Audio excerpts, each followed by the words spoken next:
Hi, I'm Ray Comfort. Welcome to a discussion between myself and the well-known internet entity Thunderfoot. This isn't a normal discussion. We don't have a live audience. We don't have a moderator. I think it'll be a rational discussion between two opposing worldviews. A rational conversation with Thunderfoot? Okay, it's a novel idea, I guess, because I had asked Thunderfoot if he ever wanted to debate me, and he always turned me down, but it's nice to see him putting his foot in the arena. So, Thunderfoot, if you want to debate me, you just let me know. The offer is still open.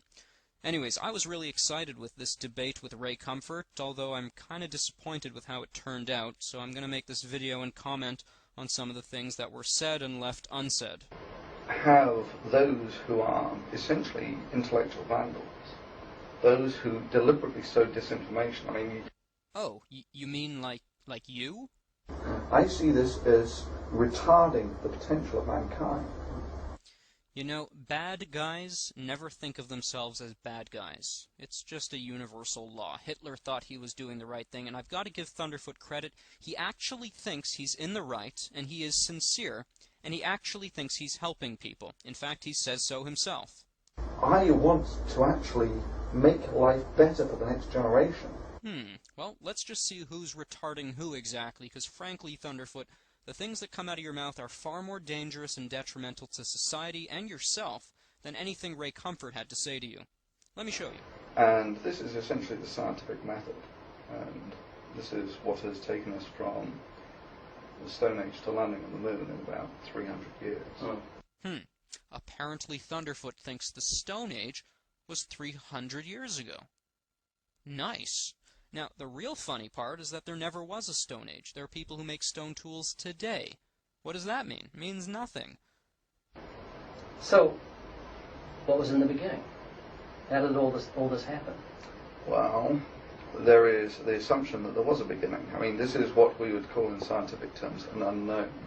No, Thunderfoot, you're a little bit behind the times. You see, time is the measure of changes in matter. An infinite regression states that if there was an infinite amount of changes prior to this moment, we would never have reached this moment in time, because an infinite is never-ending, and if there was a never-ending amount of time before right now, since infinites cannot be traversed, we never would have reached this moment in time. This confirms what the Bible says. First verse, in the beginning, this confirms there was a beginning, God created the heavens and the earth. How do we know that? Because if time had a beginning, so did matter and space. Whatever created matter, time, and space exists without matter, time, and space, which would have the properties of God, being eternal, immaterial, and omnipresent. Without space, without matter, without time. It's pretty simple, but again, you want to talk about retarding. Why don't we just throw up our hands and say, we don't know, when we can know? We just need to think outside your little naturalistic box.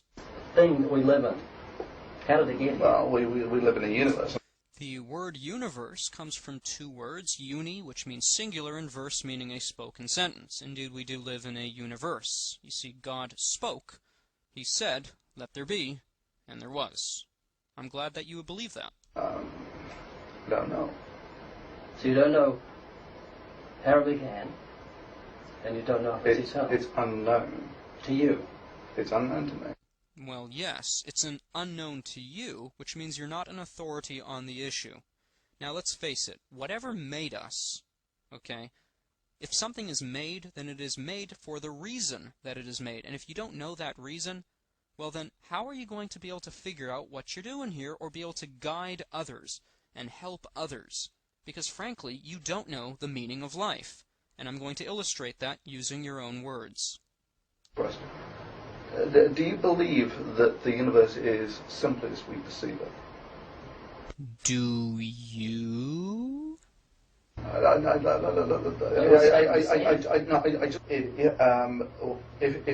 you have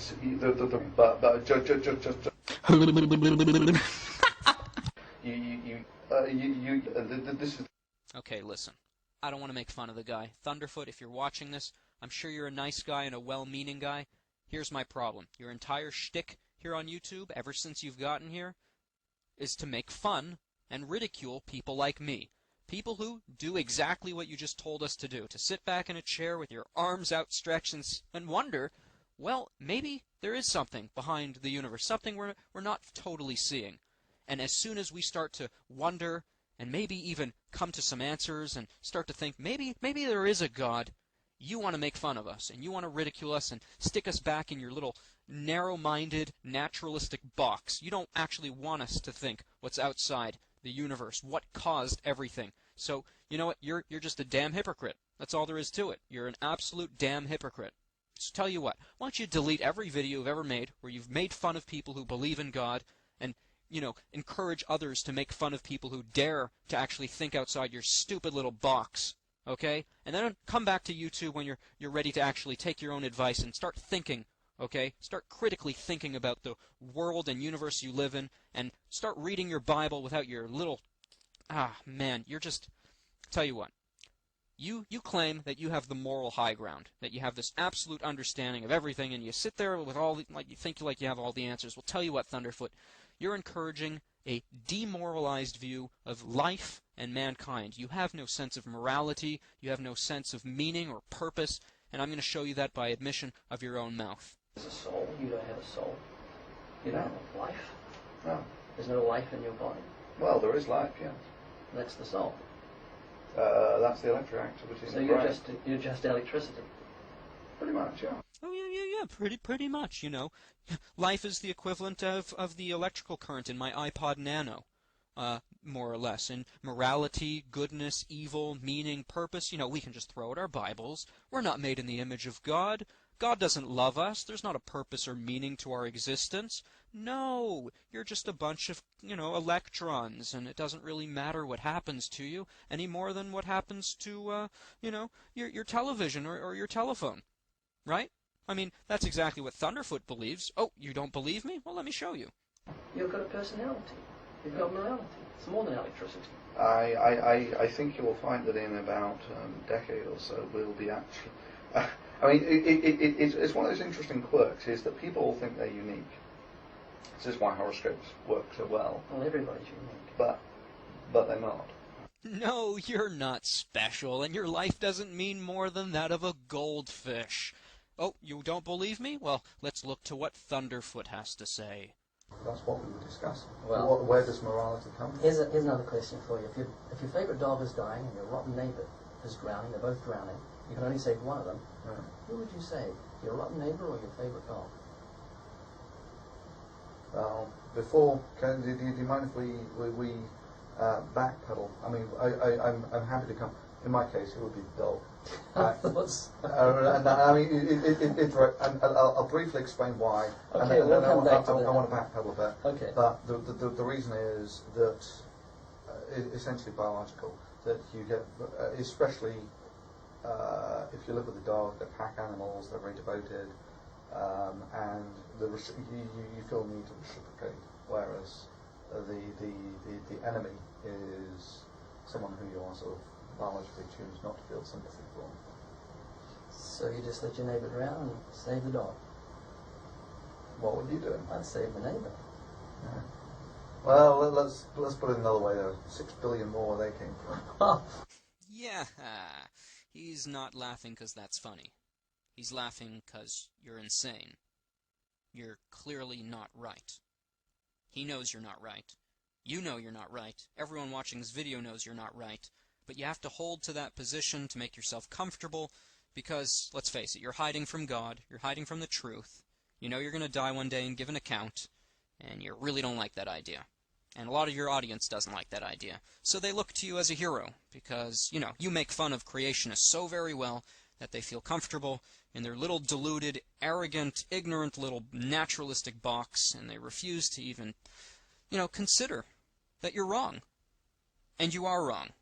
You're very wrong. You're more wrong than anyone else on YouTube. In fact, you're so wrong that you are currently on your way to hell, along with all the people you've deceived. So, you want my advice, Thunderfoot? If ever I've given you advice, and if ever you've considered taking it, delete every video you've ever made, apologize, both to God and to your audience, and just spend some time in some deep thought and soul-searching. Now, if you have some questions about the Bible, you know I'd be very happy to talk to you about it. I watched your little debate. I watched the whole thing. I made lots of notes. This is only a very short video. But you know what? I have more point. I could go on for days, Thunderfoot. You can challenge me on any point, and I will just let's talk, okay? Let's talk.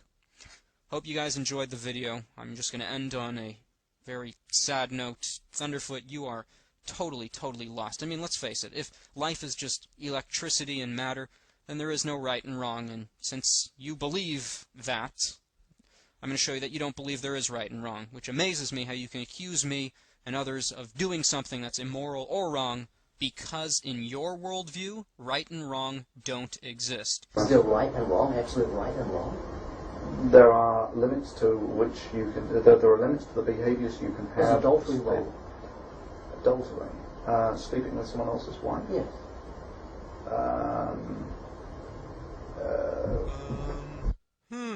I don't know. Look how confused he looks. Of course it's wrong. Of course it's wrong. He doesn't know the value of life. He doesn't know right from wrong. He doesn't know where we come from. He doesn't know anything.